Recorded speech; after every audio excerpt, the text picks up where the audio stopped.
So this is the beauty and the ugliness of Indian society is, in this society, we have the freedom to create our own gods, okay?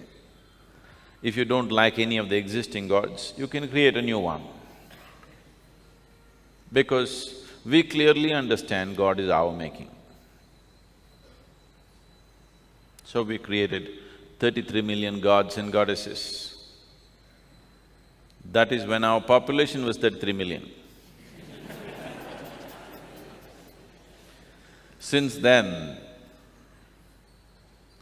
because of Western influences, we have started feeling little ashamed of so many gods and goddesses. Because they said there's only one God, you look suddenly confused. No, don't be confused, create more gods, what's the problem?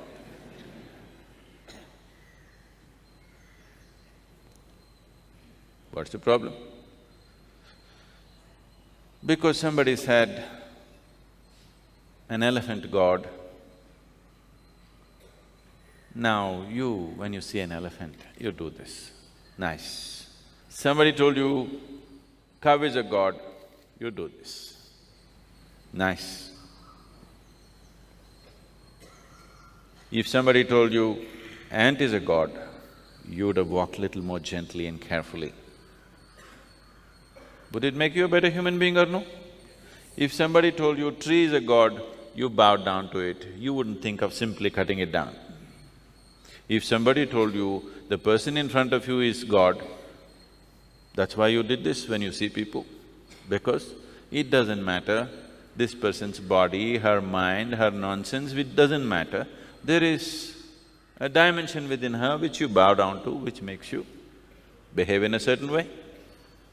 Otherwise you would look at her in a different way, isn't it? So when there were 33 million people, we created 33 million gods and goddesses.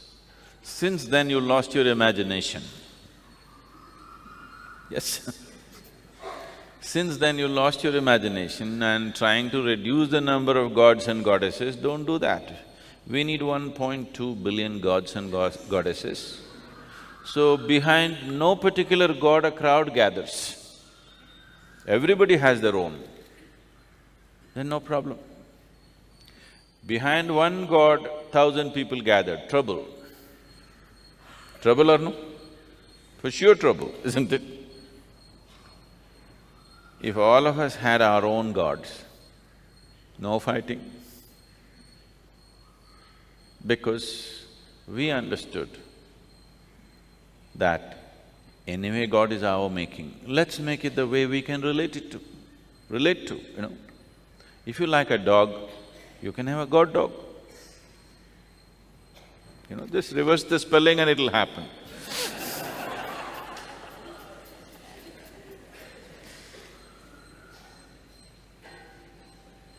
You don't know whether God loves you or not, but your dog loves you for sure. Any doubt? God loves you or not, many times you had doubt. Somebody comes up to me one day and says, God loves us.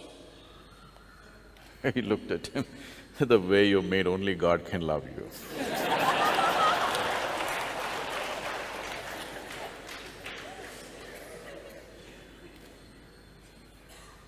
God loves you doesn't mean anything. You create something and He loves you, doesn't mean anything. If you made yourself in such a way nobody can help loving you, that's something, isn't it?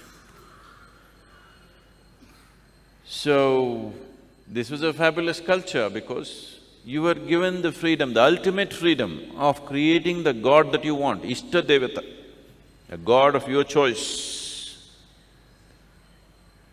But because people over generations did not understand the significance of the freedom that was offered to them, if you conduct your freedom irresponsibly, freedom becomes the worst thing, isn't it? Yes or no? So today you ended up with 24 gods and goddesses in your house, in your local puja room. If the quantum of fear increases within you, it will multiply into 8 dozens. It's becoming ridiculous. What was fabulous, you turn into ridiculous nonsense.